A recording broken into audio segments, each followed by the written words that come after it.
Good morning. It is Friday, the 20th of February. I'm Maeve McMahon, and this is Europe Today, your daily dose of European news and analysis, live here on Euronews. Coming up after the first ever meeting of Donald Trump's so-called Board of Peace, the United States has said it will pledge billions. It also says it will increase its oversight of the United Nations, make sure the organisation, quote, runs more effectively. Officials from over 50 countries attended the meeting, 27 as full members, with many others observing, including representatives from the European Commission. President Trump described it as one of the most important things he has ever done and welcomed the fact that 9 members pledged billions to help reconstruct the Gaza Strip. A handful of countries will also be committing troops. We can start by taking a listen to President Trump. Certainly in terms of power and in terms of prestige, there's never been anything close, because these are the greatest world leaders. Almost everybody's accepted, and the ones that haven't will be. They're all joining, everybody, most of them very immediately. A few that we really don't want because they're trouble. I've seen some great boards, period. It's peanuts compared to this board. For more, we can bring in Euronews' correspondent Maya de la Bum, who's been following this story very closely for us this week. So we see a very celebratory there, Trump saying that everybody is joining this Board of Peace. Maya, is that true? I think it's a little bit out of touch with reality, because if you look at the number of countries which really join, it's 50 countries, as you said in your introduction. And you know, from these countries, you only have 27 countries that have officially joined the board. And if you look at Europe, it's only, as you said, a handful of countries that are really joining this board. And the most committed member, as we saw yesterday on social media, is Viktor Orban, the Hungarian Prime Minister, who praised Mr. Trump, but also said that he was the only real representative of Europe as also founding member of the board. So, you know, it's mainly Hungary. And if you look at Europe, they've all distanced themselves from the board. But you have different levels of commitment, clearly. You have, you know, France and Spain boycotting the whole board. And then you have other countries which, you know, sent diplomats, civil servants to show that still they want to be part of the conversation. This is Gaza. They need to be there. But in the end, European countries are not represented. They're not supporting. There's no massive approval here. And meanwhile, the European Commission, as always, walking a bit of a tightrope on many topics. This one included, they did decide to send their Commissioner for the Mediterranean, Commissioner Suissa. She posted a photograph of herself very proudly being there yesterday. But many people are annoyed about this, especially the French, Maya. Yeah, and it's quite unprecedented, because yesterday night, Jean-Noël Barrot, who is the Foreign Affairs Minister of France, wrote on X, so publicly said that he was very, you know, he was against this decision of sending Suissa to DC. He thought that the Commission has no right to do this. The Commission has no mandate to do this. And if you look at this tweet, he says the European Commission should never have attended the Board of Peace meeting in Washington, as it had not received the Council's mandate to do so. So this really reflects the French position. It also reflects the Spanish position, which is to say there's no mandate because the mandate is validated by 27 European countries, and the Commission cannot play solo, cannot go there without any mandate. So it's quite unprecedented, because it's one of the big, you know, member countries in Europe saying, no, the Commission has no right to do so. So it was big. It was very big. And of course, you were reporting on that all week. And of course, it's a big topic that will dominate the upcoming Foreign Affairs Council taking place here in Brussels very soon. Maya de la Bum, thank you so much for that update. But now, coming up, we'll be joined by Francesca Albanese, the UN Special Reporter for the occupied Palestinian territories. She's in the headlines a lot lately. Recently, she stood accused of calling Israel the common enemy of humanity at a forum in Qatar. But as the transcript then of her speech later showed, she never made that comment. France is, however, calling for her resignation. We can take now a listen to the French Foreign Minister, Jean-Noël Barrot. Les fake news, ça suffit. Enough with the fake news. I did not distort or shorten Mrs. Albanese's comments.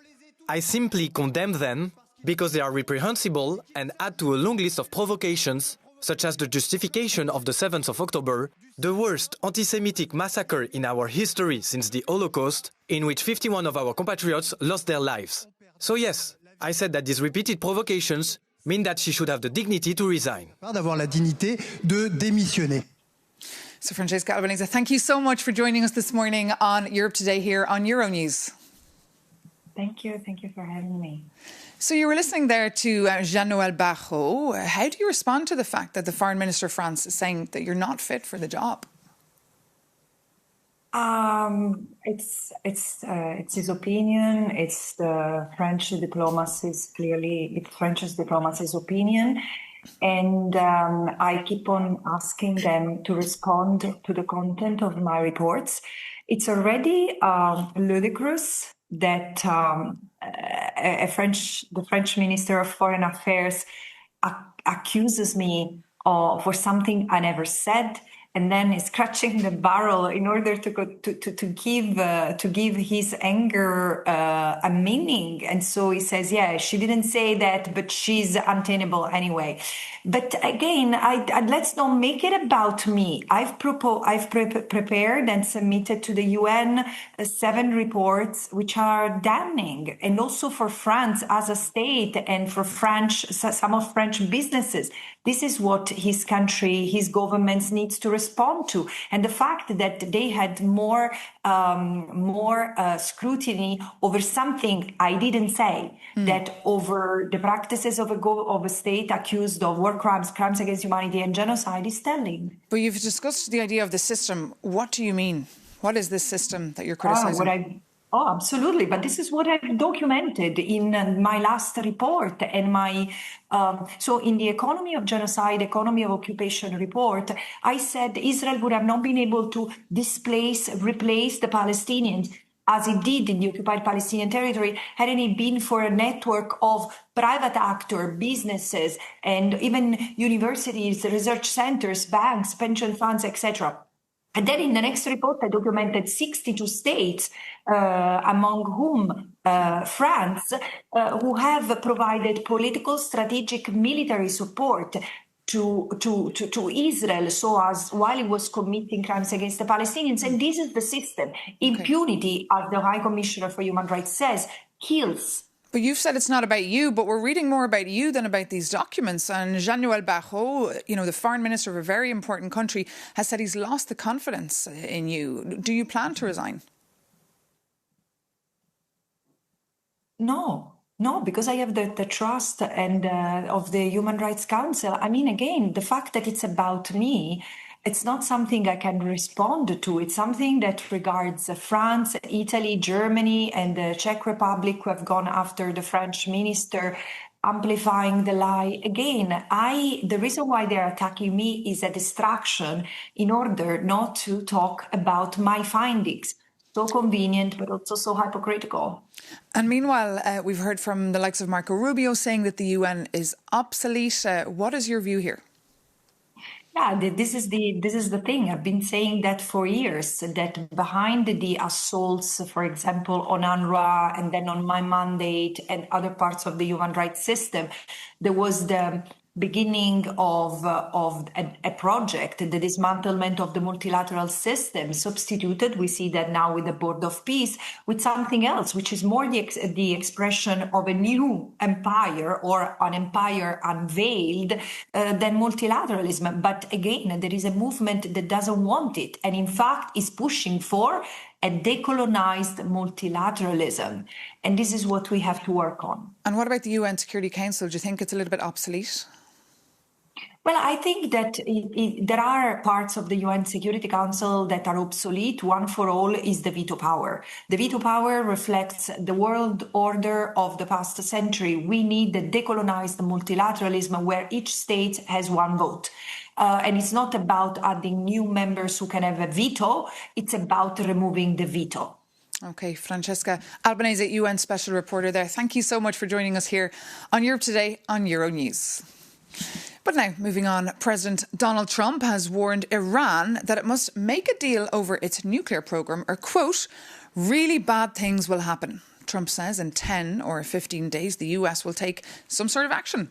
For The View from Brussels, we're joined here on set now by Tommy Huhtanen, director of the Wilfred Martin Centre. That's a think tank based here in Brussels, affiliated with the centre-right European People's Party. Tommy, good morning. Morning, pleasure to be here. Yeah, great to have you with us. Look, what is the view from Brussels here? Is another war on the horizon? You mentioned Trump. It may be so that even Trump doesn't know exactly what's going to happen. My guess, and what I'm discussing with Washington, is that they're going to be an action. There's going to be a war. It's going to last maybe 24, or the hit is going to take 24, 48 hours.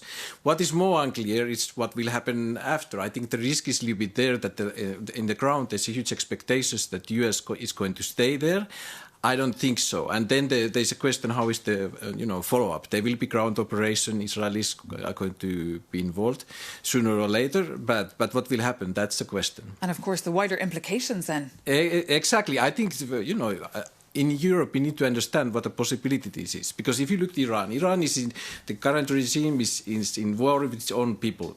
It's creating havoc in the region, but also it's in conflict with Europe, helping Russia. Children in Kiev are dying because of Iranian drones. And I think that, what you can say is that there's a massive possibility for massive change on how the whole Moscow, Tehran, Beijing axle is going to work out. And I think it gives new opportunities for us for enhance our power. So what is the role then that the European Union can play here? Well, that's a good question. First of all, what will happen if and when there is a hit? If there is a civil war kind of situation, unfortunately, the tools are very little. But on the other hand, if there is a kind of Syria kind of quick switch or quick change, we could assume that the Europeans will get very quickly involved. President Metsola has already very clearly stated on behalf of the Parliament that we are with the people.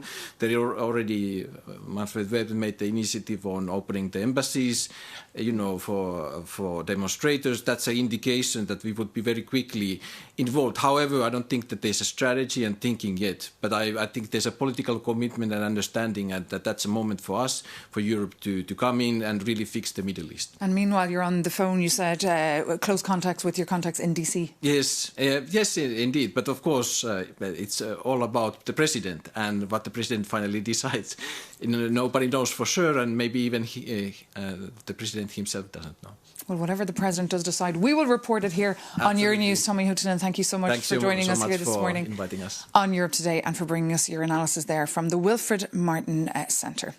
But now, moving on, Christine Lagarde is expected to leave the European Central Bank in Frankfurt before her 8-year term as president expires in October 2027. Europe's top central banker, who joined the bank back in 2019 from the International Monetary Fund, wants to exit before the French presidential election in April next year. For more on what this all could mean, our Ida Sanchez takes a look. Big changes are coming for the European Central Bank. After months of speculation, rumours that Christine Lagarde, the head of the ECB, will step down are coming true. Europe's top bank in Frankfurt said that the decision had yet to be made. But why would Christine Lagarde want to leave early?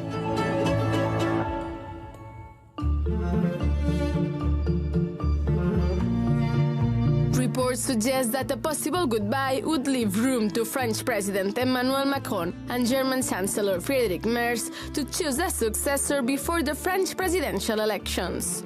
This would give them time to oversee the appointment of her successor, giving the current leadership of Europe's top 2 economies the chance to shape the future of the European monetary policy. Who would want to take her position? Spain might be one of the countries ready to step in. Spain wants to play a leading role in the new council once the remaining positions are renewed. We are prepared should this situation or decision come earlier. And they are not the only one, as Klaas Knot, the former Dutch central bank chief, might also be interested.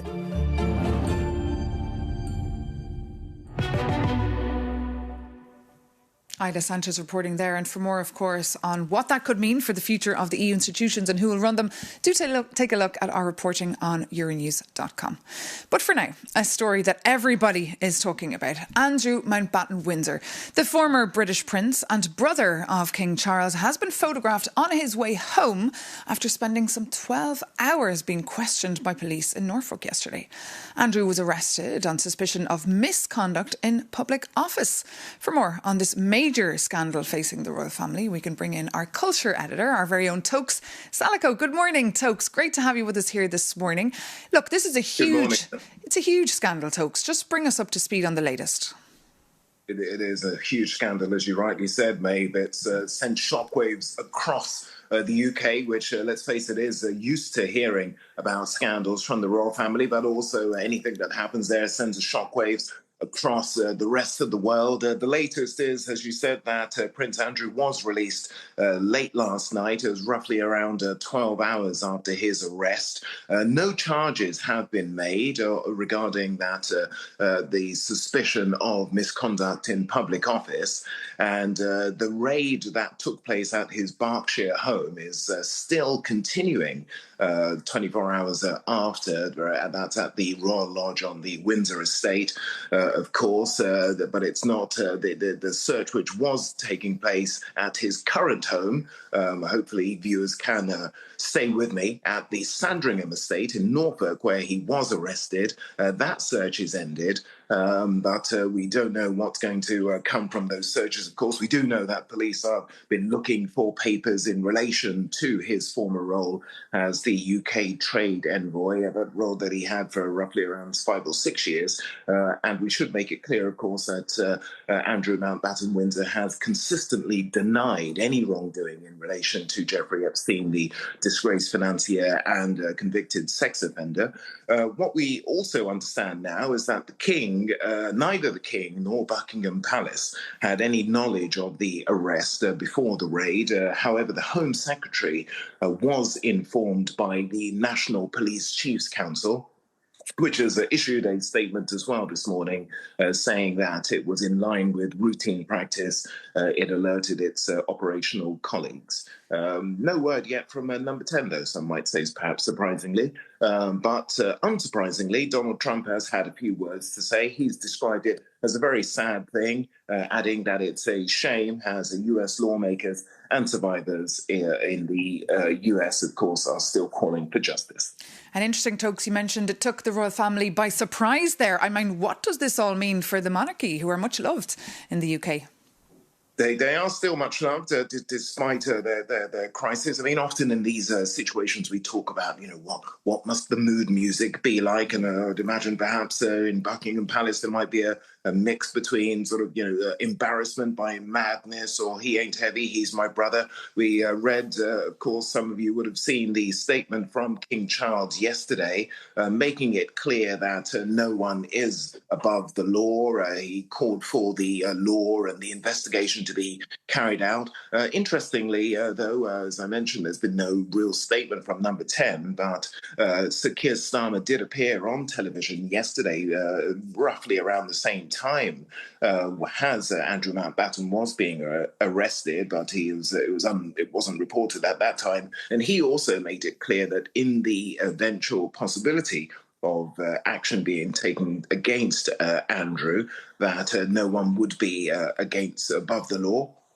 But make no mistake, even though charges haven't been issued yet, this is an enormous crisis for the royal family and as well for the monarchy. I don't think there's been actually an arrest in the royal family. They've had some good behaviour for nigh on about 500 or 600 years now. I think the last one was in 1605. Princess Anne was perhaps the last royal member to actually have been charged when she had a conviction for her dog biting somebody. But seeing as he's 8th in line to the throne, it could be a crisis. Tokes Salico, thank you so much for that live update there on a story that is extremely embarrassing, of course, for the royal family. But that does bring this edition of Europe Today to an end. Thank you so much for your company, as always. More news and analysis, you know where to go. It's Euronews.com. Take care and see you very soon here on Euronews.